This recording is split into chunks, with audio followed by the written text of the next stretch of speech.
안녕하세요. 8년차 주재원 노마드 엔지니어 전마홍입니다. 오늘은 제가 중국과 폴란드 생활을 하면서 좋았던 점과 아쉬웠던 점을 이야기해 볼까 합니다. 먼저 공통적으로 좋았던 점은 제가 잘 모르는 보다 다양한 문화를 접할 수 있는 기회가 있었다.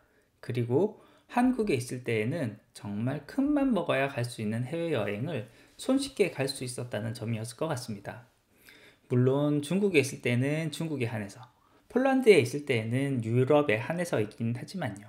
물론 최근에 코로나 이슈 때문에 그 특권을 잘 누리지 못한다는 점은 너무나 아쉽긴 하지만, 그래도 잠깐 다녀올 수 있었던 그때의 기억은 참 큰 삶의 활력소가 되곤 합니다. 중국에 있을 때 또 좋았던 점의 첫 번째로는 가성비 좋은 물건들이었습니다. 중국 물건에 대한 인식 자체가 가짜가 많고 속이는 경우가 많다는 점이 있긴 하지만, 오히려 중국 내에서 나름 믿을만한 유통망 그리고 믿을만한 인터넷 사이트를 통해서 물건을 구매했을 경우에는 실제로 실패했던 사례는 거의 없었습니다.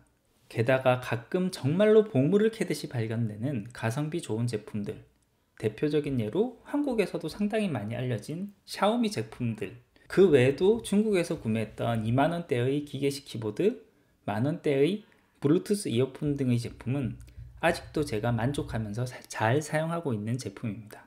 뿐만 아니라 중국의 IT가 어떤 면에서는 한국의 IT보다 발전한 부분이 있어서 바깥으로 나갈 때는 정말 핸드폰 하나만 들고 나가고 지갑 없이 나가더라도 아무 불편 없이 물건을 구매하고 다닐 수 있는 그런 환경이 되어 있다는 점 또한 굉장히 좋은 점이었던 것 같습니다. 두 번째로 좋았던 점은 맛있는 음식들이었습니다. 물론 한식과는 조금 다른 색깔을 가지고 있지만 중국이라는 대륙 자체가 워낙 넓다 보니 중국 내에서만 구할 수 있는 식재료도 이미 저 추운 하얼빈에서부터 뜨거운 하이난까지, 열대 과일에서부터 냉대 지역의 특산물까지 워낙 다양하고 풍부한 식재료를 접할 수 있기 때문에 즐거운 식도락 경험도 많이 할 수 있었습니다. 일반적으로 알려진 혐오 식품들도 있긴 하지만 그것이 전부는 아니니까요. 요즘은 한국에서도 사천식 샤브샤브인 훠궈와 양꼬치 같은 중국 특색이 강한 음식이 상당히 익숙해졌다 하니 아마도 이 점은 이해가 되리라 생각합니다. 개인적으로 중국에 있을 때 많이 즐겼던 뜻밖의 음식 조합은 와인과 두리안이었습니다. 개인적으로는 정말 최고였다고 생각을 하는데요. 두리안 특유의 강한 향을 와인이 잡아주고 두리안의 부드럽고 단맛이 와인의 풍미를 더해주는 정말 환상의 조합이었다고 생각합니다. 근데 건강을 생각한다면 이렇게 먹지는 말라고 하더라고요. 두리안이 워낙 열량이 높기 때문에 술과 함께 먹는 것은 정말 좋지 않다고 하네요.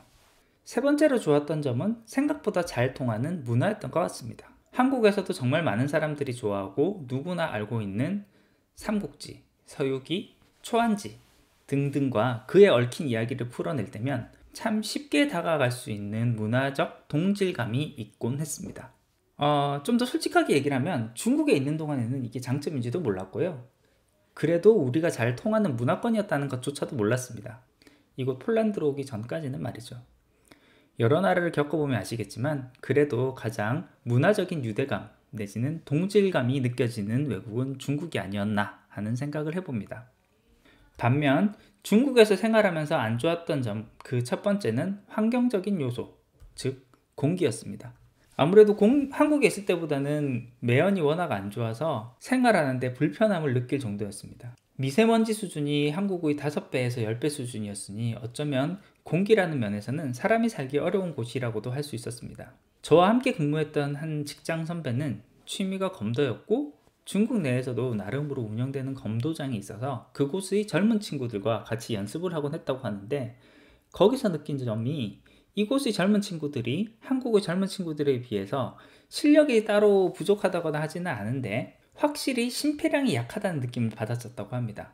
물론 성급한 일반화의 오류일 수도 있고 그들이 특수했었을 수도 있지만 개인적인 의견으로는 이곳의 썩 좋지 않은 공기가 그들의 심폐 능력을 방해하지 않았나 하는 생각도 해봅니다. 또 운전에 있어서는 한국 사람 저리 가라 할 정도로, 아니 한국 사람보다 두세 배는 더 심할 정도로 폭급함을 보이곤 하는데, 거기에 무질서함이 더해지면 정말 운전이 겁나는 지역이라고 할 수 있습니다. 물론 제가 중국을 떠나올 때쯤에는 굉장히 많이 좋아지기는 했지만, 그래도 그 밑바탕에 있는 운전 특성은 참 적응하기가 힘들었습니다. 저희 회사에서는 주재원 파견 나온 친구들에게는 중국에 있을 때는 차량을 지급하지 않았고, 꼭 차량 이동이 필요할 경우에는 기사와 함께 차량을 배차해 주곤 했었는데요. 그만큼 사고가 많기도 하고, 사고가 발생했을 때의 대처가 어려웠기 때문이기도 한 것으로 기억합니다.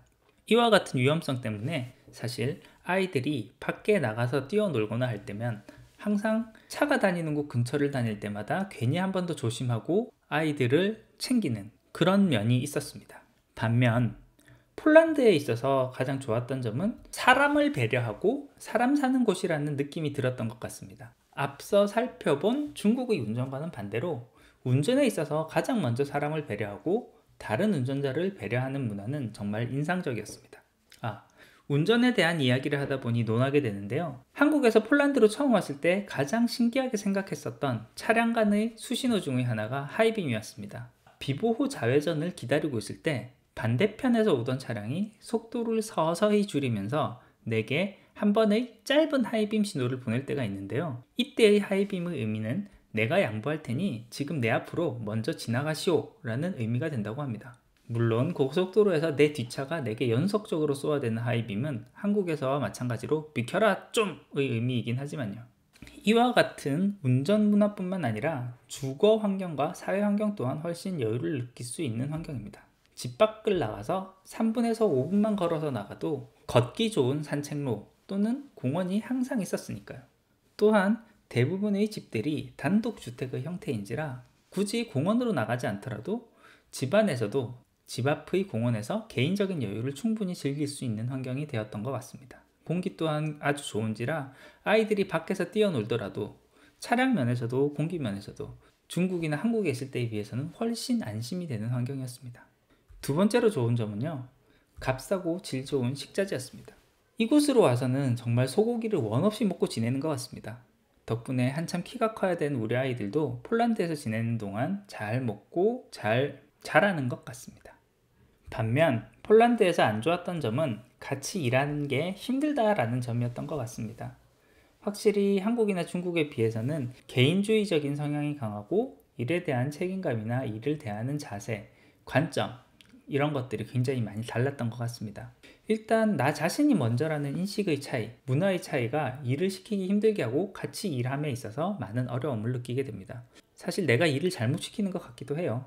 어쩌면 이 점은 내가 이곳 폴란드 친구들을 잘 이해하지 못했기 때문에 일어나는 일들이 더 많을 수도 있겠지만, 다른 것을 다 떠나서 일단 일 처리가 한국이나 중국에 비해서는 정말 굉장히 느립니다.